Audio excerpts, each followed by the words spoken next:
Hello, Leo. It's been a long time. It's so good to see you. Listen, I am back and I will be sharing this October reading with you and in the months to come as well. So, let the word go out. Karen is back, right? I've missed you and thank you for all your emails and requests asking for when I will be back. I've just been very busy, and that is, also a good thing.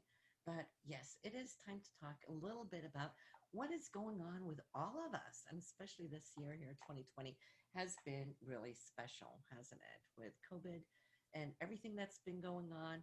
I'm going to talk a little bit about those harsh aspects, which is Pluto and Saturn, which has been meeting up and expanding that crash of our society. Internationally, which Jupiter influences as well.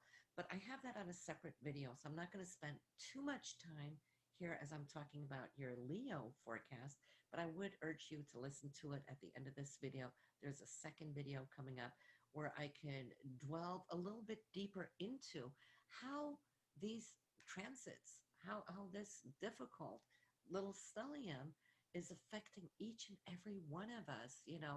How some people have been feeling depressed and having anxiety. There is an upside to all aspects, as there is a downside, right?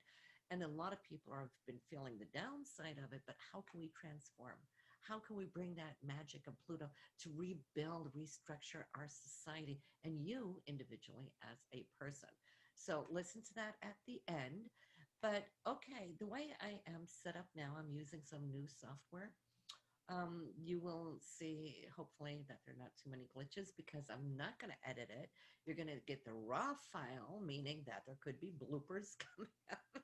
You'll get that too. Hopefully, it'll just bring a smile to your face in these times. We can all need that, right? But what I do like about using this software is that I can screen share, I can bring your chart up, we can go through your chart so that you can see where the planets are, right? And what I'm talking about. So we're going to go there right now, and I'm going to bring up the screen share, which is right here, and I'm just going to move it over just a little bit there, and I am going to expand this so we get a bigger. Now you can see me. Now we can talk about this, and the beauty of it is, let me see if I can get the annotations up. Where is that? There we go. Why? Because that will allow me to draw little arrows like, okay, we're talking about Leo, we're talking about you, right? So as you see, you got your chart up here. We're going to start with the sun, which now in October, right here, is cruising in your third house, okay, in the sign of Libra. And what does that mean for you, Leo? You are so warm hearted. You're such a creative spirit as is. And having the sun right now in the sign of Libra, which October is going to bring some more of that up because Libra, that energy is all about love. It's about the arts. It's about beauty. And a lot of you Leos love everything that's a little flashy, right? Venus is probably working on you as we speak, right? Because it's um, not Venus, that is the ruler of the third house, but the sun moving through this area is going to bring that up where you can allow those things to come into being. And especially because Venus is right here in your sign in the first house. And that's where I was a little ahead of myself, but that's where I wanted to bring that. A lot of you Leos do like the flashy type energy of beauty and whatnot. And Venus rules that. This is here now in this first house. So you have in September been working on your presentation out to the world. First house, it's up there with the ascendants, right? So I can see a lot of you have probably been out there shopping, getting new hairdos, maybe new wardrobe or whatnot, and bringing this warm sense of beauty up and out into the world, right? The first house in the ascendants is always important, but that's also, and I can mention that while we're at it, that's why I also say listen to your rising sign, right? Because that portrays directly here to the first house of your chart. So when you listen to the rising sign, if you know it in your natal chart, I would absolutely always say every single month, don't just listen to your sun sign astrology, but listen to your moon and rising sign. Um, the moon sign, if you listen to that afterwards, if you know where it is, it will give you more of an emotional sense of what October is going to bring because the moon reflects, right? The sun radiates. So this reading is about the sun. It's what you're going to be radiating, what you're going to be getting in that sense. And the moon chart will show where your emotions and reactions are going to be. And then if you listen to your rising sign reading, that's the energy that you're going to be bringing up and out into the world. And in that sense, I feel it's going to be beautiful, very, very empowering to you. So let's talk about the moons because we got three of them going on this month. Normally we have the new moon, we got the full moon, but we got two full moons this month. What does that mean? Well, let's start with the new moon. Right here in your third house where the sun is, you know how the new moon always, we talk about it and have talked about in years past. It's a time where we put down our intentions, right? And those intentions, sometimes a lot of people think it's only good for the upcoming month until the next new moon that we can put down our intentions. Now, intentions is what brings in manifestation to us. But let me tell you, though, that the true magic of a new moon isn't just the next 30 days till the next new moon. It has the power of carrying you through 12 months, a full year, starting here in your third house this month, right? And then we're going to go through your whole entire chart. If you follow my mouse right now, you'll see the whole full chart until the new moon gets into this area again next year. So, if you do your intentions right, and it should be about, it could be about anything, right? But it's most powerful where the moon is showing up, meaning the third house. So, one of your main intentions should be how do I communicate? That's what the third house is all about. How do I communicate? What do I communicate? What am I hearing? What am I listening to? That's all about communication, what the third house is all about. So if you, in any way, shape, or form, are thinking you're wanting to communicate more this year, that you would like to communicate more, maybe you'd like to give speeches, presentations, and so forth, if that is for you, then put that also in your intention so that it can power up and bring the power of manifestation to you straight throughout the whole next 12 months. Key, right? Okay, and then we have two full moons. Normally, we just have a full moon in a month. This month, if you look right down here, uh, October 1st, we have the first full moon, and it is 9 degrees Aries, which is up here in your ninth house. Now, this is a sister house to Leo because you are a fire sign. So this full moon is going to be, of course, giving a trine to you as a Leo, but it's operating up in the ninth house, which has to do with higher education, the way we think, um, doing research. Maybe some of you really want to start maybe studying something, taking on a new class, a new course. And since Mars is up here, it's kind of powered into it. So on the first, October 1st, when the full moon is there, within that first 24 hours, it's going to meet up with Mars that is there. So within that window of time, you might come to a big aha experience like, yes, this is what I want to do. Yes, this is what I want to research. And you might find all that dynamic energy that Mars gives us to dive in and say what you could find here. And that could be something that can trigger a desire for you throughout October into the next new moon, because that's the slice of the pie that that new moon is functioning within, right? But then, of course, it's going to move around your chart. The second full moon is October 31st. You see here down there, 8 degrees in Taurus. That's right here. Let me just take that away. I kind of bombed it right there. So let's do that again and put it right there, that arrow. 8 degrees Taurus here for you. And Leo, what does that mean? It's in your 10th house. It's the career. area. So you can come to harvest because full moons are always like harvesting what we put out as intentions earlier. Now it's coming together, full package. So this area for you will be illuminated. You'll see how it comes together around October 31st. What I really love about this full moon is that it is right here, and I'm going to put a little heart here. It is conjunct to Uranus. Now, you've had Uranus in your chart, 9 degrees here, for quite a while, and it will still be with us for many years still to come. But when you have the full moon and Uranus coming together, well, Uranus is all about surprises, the unknown. It's the wild card of the planets, right?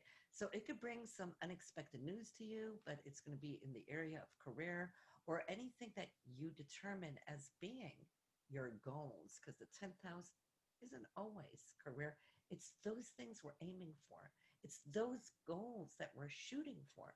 So something there will come together and give you this beautiful, nice surprise October 31st. I love it. It is in the sign of um, Taurus, and Taurus rules money, art, beauty, those kind of things, romance too. So it could be something angling maybe within those realms, right? But let's take a look then at Mars.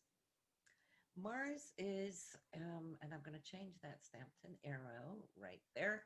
Mars in your ninth house, like I said, I did mention on that when we were talking about that full moon, but Mars is our primus motor.